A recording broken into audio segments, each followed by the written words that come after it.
ഇടുക്കി ജില്ലാ T estate മസ്ദൂർ സംഘത്തിന്റെ നേതൃത്വത്തിൽ ഏലപ്പാറയിൽ ധർണാ സമരം സംഘടിപ്പിച്ചു. പ്ലാന്റേഷൻ ഫെഡറേഷൻ സംസ്ഥാന ജനറൽ സെക്രട്ടറി ബി വിജയൻ ഉദ്ഘാടനം ചെയ്തു.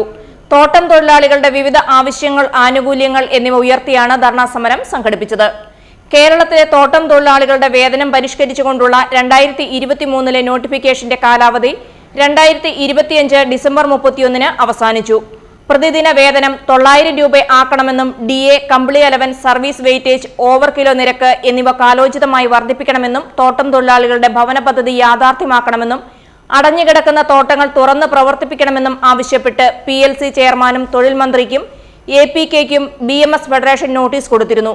എന്നാൽ ഫെബ്രുവരി 18 മന്ത്രിയുടെ സാന്നിധ്യത്തിലും മാർച്ച് 5 ലേബർ കമ്മീഷണറുടെ സാന്നിധ്യത്തിലും ചർച്ച നടന്നപ്പോൾ 2012 ശേഷം തോട്ടം തൊഴിലാളികളുടെ ആനുകൂല്യങ്ങൾ വർദ്ധിപ്പിച്ചിട്ടില്ല എന്നും 2017 2020 2023 ഗവൺമെന്റ് ഇറക്കിയ നോട്ടിഫിക്കേഷനിൽ അടിസ്ഥാന ശമ്പളത്തിൽ നാമമാത്രമായ വർധനവ് മാത്രമാണ് ഉണ്ടായിട്ടുള്ളത്. പ്ലാന്റേഷൻ ഫെഡറേഷൻ സംസ്ഥാന ജനറൽ സെക്രട്ടറി ബി വിജയൻ ഉദ്ഘാടനം ചെയ്തു.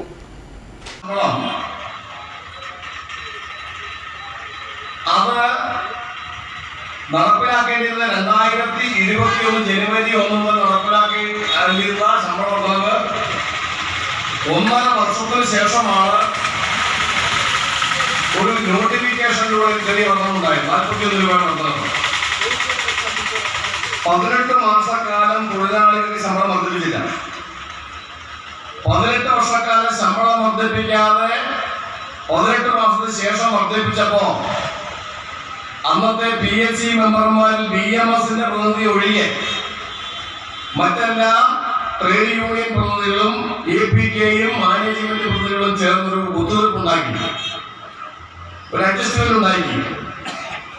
തൊഴിലാളികളുടെ 1 വർഷക്കാലത്തെ കുടിശ്ശിക കുറക്കാൻ P മോഹനൻ അധ്യക്ഷനായിരുന്നു. Sivadasan, P Albin, PK Bijumon, MS Biju, Vijayakumar, SP Rajaratnam എന്നിവർ സംസാരിച്ചു.